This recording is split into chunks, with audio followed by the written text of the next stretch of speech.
Hi, this is Lawrence, a student at Ohlone College taking COM 113 over the summer, and this is my video entry for the final journal reflection assignment. To begin with, three concepts that I took from chapters 9 through 13 that really stood out to me began with the concept of assertiveness in chapter 11. And according to the textbook, it stated that non-assertive people would seek to avoid conflict even at the cost of sacrificing their own wants and needs, while aggressive people tended to go after their wants and needs regardless of whether or not it would cause harm to the people around them. And within it, it mentioned the success of the assertive expression style, which is honest, clear, and direct, which is both rewarding in that everyone remains stable through it, while also meeting more of your interpersonal needs. Yeah. From this, an example I could think of when I actually was assertive and it worked was when I talked to some of my coaches regarding what I could or could not be doing as a result of some of the issues I had during the practice. For example, I thought I should have been playing more. I expressed that with the coaches, and when I did have the opportunity, it worked, which was a win-win. While the time in which I was non-assertive would be times in which I was a student back in high school because I didn't want to have the teacher think of me as someone who wanted to push to get what I wanted, whereas I would sacrifice more of my time in order to get the point across when there was a better way to do that if I just said it straight up. And to put this more into my life, I would attempt to identify what my goals are and then to express that clearly instead of beating around the bush in the future. The second concept that I found to be interesting and would be put into practice further in my life would be the topic in chapter 12 where it talks about forming friendships. Prior to this, I always maintained that friendships was something that was either destined to happen or something we didn't really have a control over, in the same way that the people who enter our lives, regardless of the duration,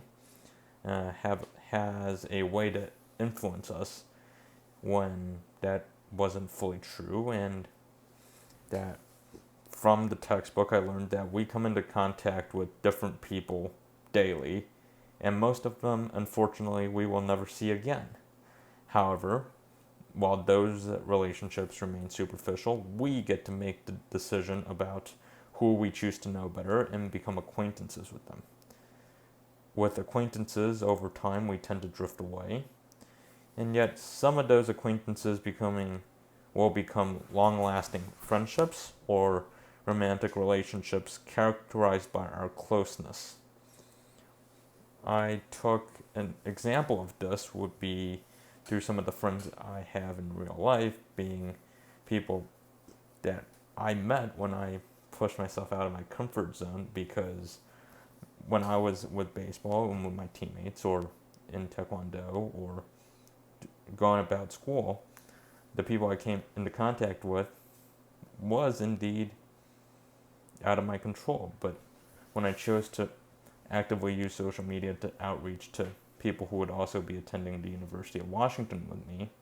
some of these people I would consider to be friends now, which was something I definitely choose. To put this into effect, I would continue to do this, and it would definitely be beneficial to me considering I am moving to Seattle, which is somewhere I've been only once and I know no one in. And this should hopefully allow me to create more close relationships with people in the near future.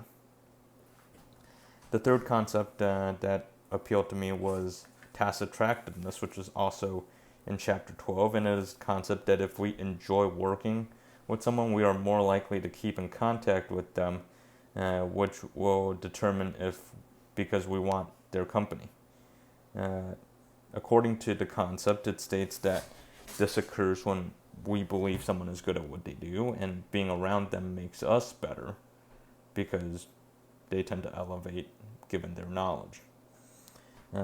Therefore, occasionally a strictly business relationship could develop into a friendship. Two examples I have in my life would be on both ends. One time would be with my teammates, in which case I was a freshman who didn't really understand the game, and some of the captains took me under their wing, actively helped me out with all aspects of the game, and nowadays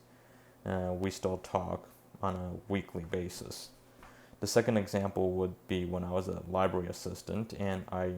saw someone picking out a book, and during that time I reached out, helped out, we had a conversation, and now the person's one of my better friends. Given that both of these examples did impact me in my real life, I think to put this further into effect going forward would be if I reached out or tried to help more, and I wasn't as afraid to, in regards to actively reaching out for help, because someone who I might become really good friends with might be just one question away in the university. Number 2, something from this course that I found interesting and I didn't know before would be about the way in which we communicate with one another. Before, I always maintained that, before I didn't really understand communication or any conflict management styles, just because most of my conversations began and ended with hi and bye outside of the people I really knew. I also tended to avoid conflict, which was probably the most significant part that I learned, being that there are different conflict management styles and how sometimes a compromising style tended to be the most effective. Given that I found this out, I think I would put more of a compromising conflict management style going forward in the case that some of my peers happen to have a disagreement. I could get in the middle of that, and that would be beneficial for all involved. Number 3, thinking back to the beginning of the semester, which was in early June, I definitely met my goals for this class and semester, which was, in my initial introduction video, I simply wanted to regain the ability to communicate with people, given that for the quarantine I really didn't speak with anyone, and I didn't remember how to put myself out there and talk to one another again. So I was hoping to take this class as a way to learn that and to be able to talk to people without anxiety or doubt in what I can or can't say. And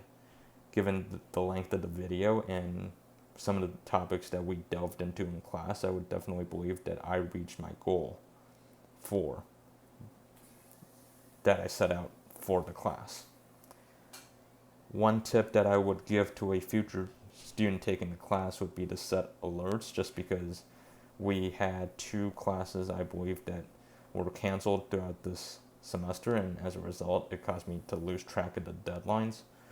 for a few of the discussion questions in the middle